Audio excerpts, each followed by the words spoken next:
Hey everybody, this is Chris, MTGO's Rec Start, and I am back with this week's episode of Show and Tell, the series covering the Tribal Legacy Wars format on Magic the Gathering Online, as it's played in the Tribal Apocalypse Play Run event every Saturday.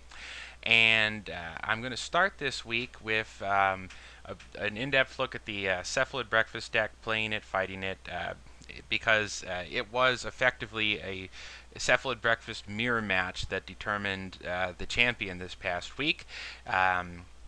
Robin88 came in first, beating Dirty Duck in the last round. And the reason I'm showing Dirty's deck is that he is using a different kill condition than previous. He is now using Dread Return for Angel of Glory's Rise, bringing back Azami and Laboratory Maniac, tapping Azami and Laboratory Maniac if necessary to make sure that you draw enough cards where you get the Maniac's instant win condition. And since it wins on the spot and without using the combat step, it's an excellent finisher as far as that goes. But again, I think I've already said before, I view sort of all of these as basically arbitrary, and I don't see a lot of flavor or anything in how you choose to just win the game once you've milled your entire deck and played a Dread Return, but hey, to each his own.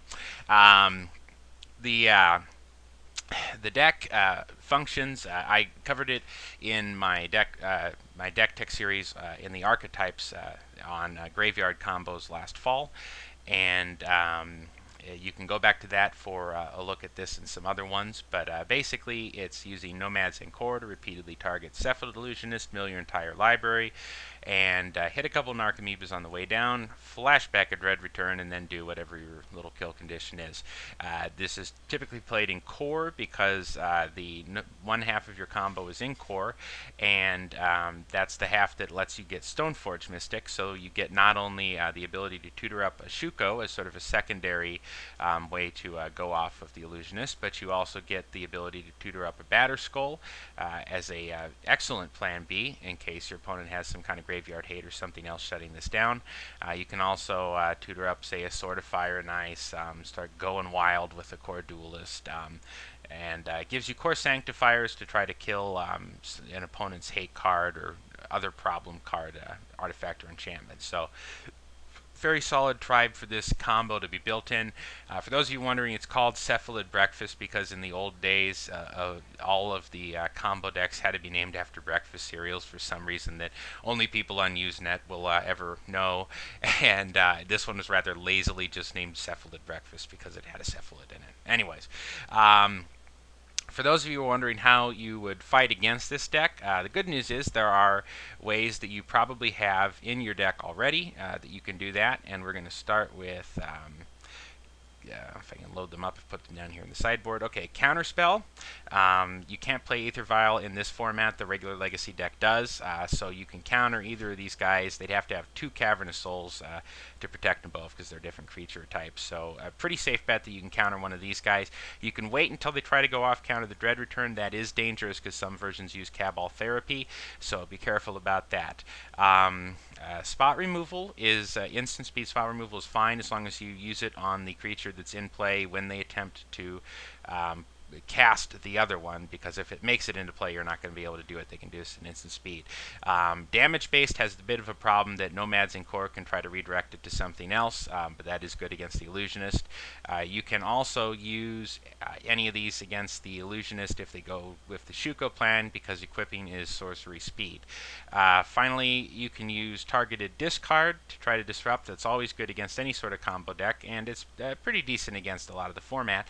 Problem is you better have a quick clock to back this up, because with all the library manipulation and everything, they can reassemble the combo pretty quickly. So if you aren't going to put it away after taking their key card, they will eventually get there again. So don't lean too heavily on that. In the non-graveyard related sort of hate cards that you might be able to play, Cursed Totem is sort of the null rod of Tribal Apocalypse. It was surprising that it's not played a little bit more because it hits so many creatures in so many decks, as long as you can build your deck so that you don't need it. But of course, it's bad in multiples, so really best in some kind of enlightened tutor package. I usually include Linvala in any angel deck I build, but obviously you'd have to be in angels or in white to use her. But she does the same thing and can, of course, attack for you. And all versions of this combo, in some respect, are using activated ability of creatures. The nomads in core need to target this guy, and of course, this one relies for the kill on the activated ability of Zami, so that's one way to attack it. You can, of course, use Humility, which any Dread Return based deck is going to have a little bit of a problem with that, but trying to build your deck to use that might be pretty difficult. Torpor Orb is a build around that does hit some of these decks. It hit the old Mimeoplasm, Murderous Redcap, Lord of Extinction version, but unfortunately does not hit this one quite as badly. The graveyard hate that cantrips is at least under consideration. Ground Seal prevents Dread Return, but it won't prevent all graveyard-related combos, so keep that in mind. Nihil Spellbomb you should be pretty familiar with from recent Standard. And Relic of Progenitus was the card of choice for Mia Hitlor.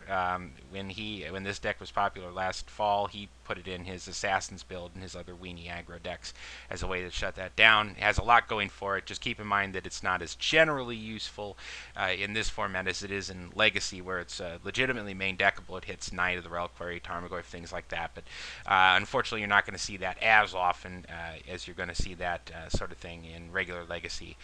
So rest in peace. You can build around yourself with various combo cards, Helm of Obedience being the most noteworthy.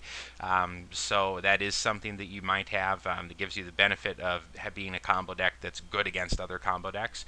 And of course, you can always include a creature that hates out the graveyard. Dryad Militant would, for instance, prevent Dread Return from going into the graveyard, but it would be a blank against some decks. Withered Wretch is pretty good as long as you have mana up.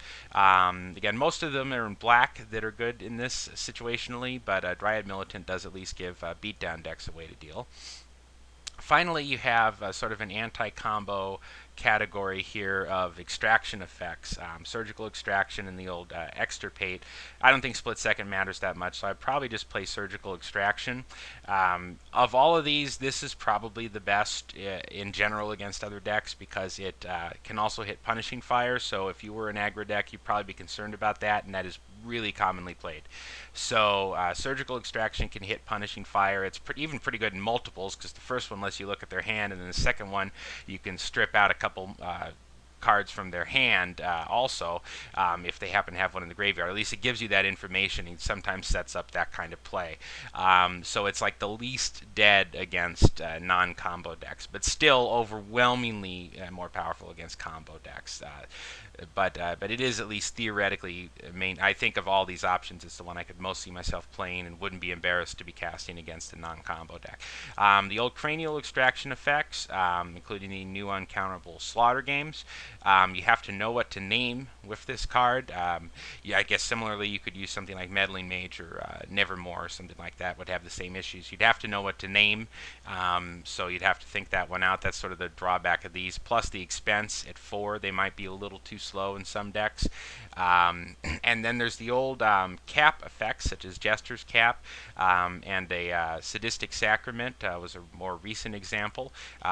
Those, of course, have to go through the library. They do let you see what's in the entire deck in the library, which is very useful. So it has that going for it. But, of course, if what you're trying to hit isn't in the library, if the Dread Return's in the hand and maybe they're going to put it back in the library later with a Brainstorm or a Cabal Therapy or something to put it straight in the graveyard, you're just going to whiff on trying to kill the combo.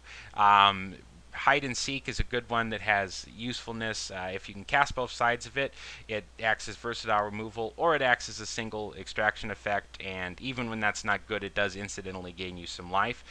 So I think that's one that could see a lot of play and at least experiment with. So anyways, that's a quick look at the Cephalid Breakfast deck and how you might play against it and how you might play against other combo decks and some of these cards here. In part 2, I'm going to look at some of the decks that weren't just repeats of things we saw a million times last fall, and then in part 3, I'll have a little bit of gameplay footage. So join me then.